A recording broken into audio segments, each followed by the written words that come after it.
Hey, welcome back to Cool Classics. Today I'm going to talk about how Sharon Tate was on the Beverly Hillbillies for 15 episodes, and most people do not know about this.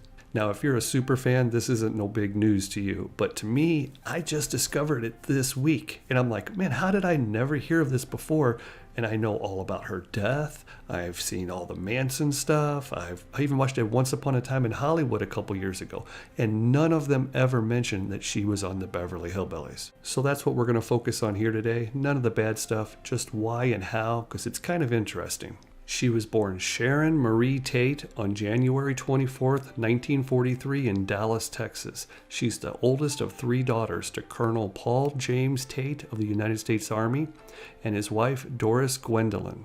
At 6 months old, her mother entered her in a beautiful baby contest and she won. And her mother said that it was just something that she did. She didn't have any aspirations or ambitions for her to be in show business.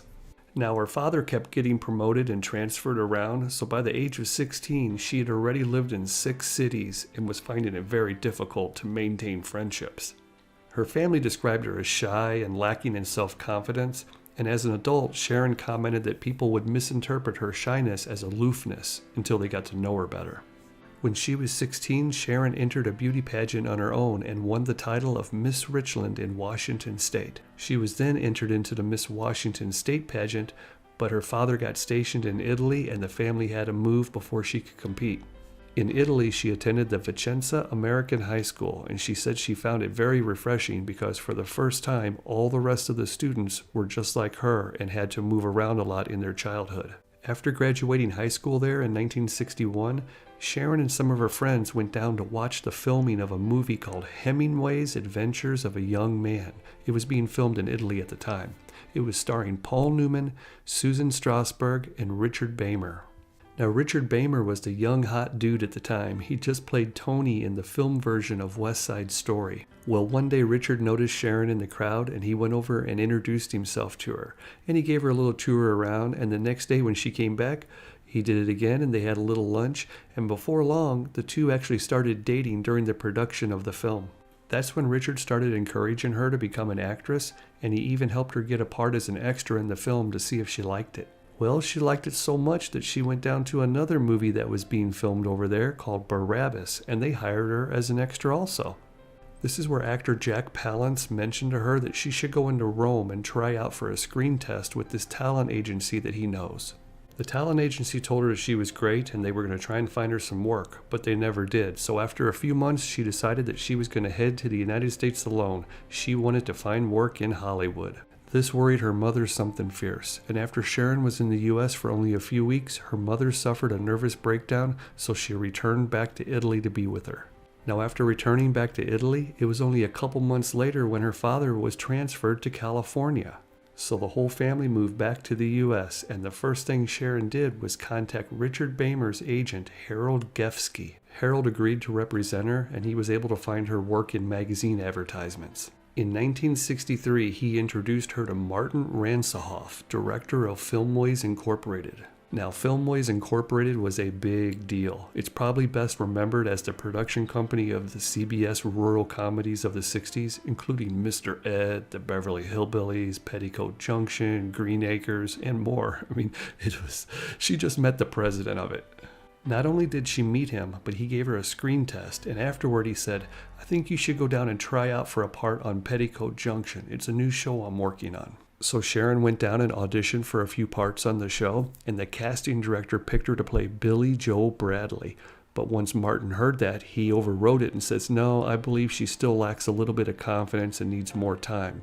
And they end up giving the part to Janine Riley, which turned out to be great. Now, this shocked and disappointed Sharon, but Martin quickly resolved that. He told her, "Look, I want to sign you to a 7-year contract. What we're going to do here is cultivate your career correctly because I believe you can be a very big star, but we have to do it right." He said, "The first thing we need to do is get you some more experience without having a lot of pressure on you." So she got to appear in 2 episodes of Mr. Ed, Love Thy New Neighbor and Ed Discovers America.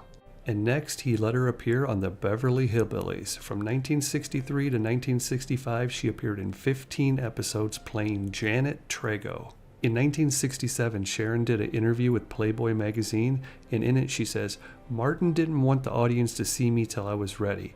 I was going uncredited, and I was wearing wigs when I could, and it was all about gaining experience." And that pretty much explains why I didn't recognize her. I mean, she was wearing a wig in all 15 episodes, and I doubt if I looked very closely at the credits or if she was even in them at the end. In the same article, Sharon says that she went in for a screen test for the Steve McQueen movie, The Cincinnati Kid, and she was going to get the part that went to Tuesday Weld. But again, Martin stepped in and says, "No, I think you'll flounder in such a large part. We should pass for now."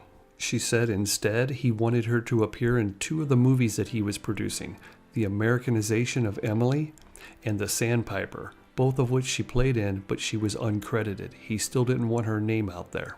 Then in 1966, he let her play a bigger role in Eye of the Devil, but in 1967, she got to star in Valley of the Dolls playing Jennifer North, and she was nominated for a Golden Globe Award for the most promising newcomer female, which wouldn't have happened had she just jumped into all those other parts. And now we know the story of how Sharon Tate got into Hollywood and ended up on the Beverly Hillbillies, and why we probably didn't know she was there. This has been a Filmways presentation, darling. Man, I'm learning new stuff all the time. I wish I could make these videos faster. That way I would be able to put out more things that I keep running across. Like doing this video, I ran across all kinds of crazy stuff. And I'm like, but hey, it is what it is. And if you like this video, maybe you'll enjoy the rest of my Beverly Hillbillies videos. There's some good stuff there.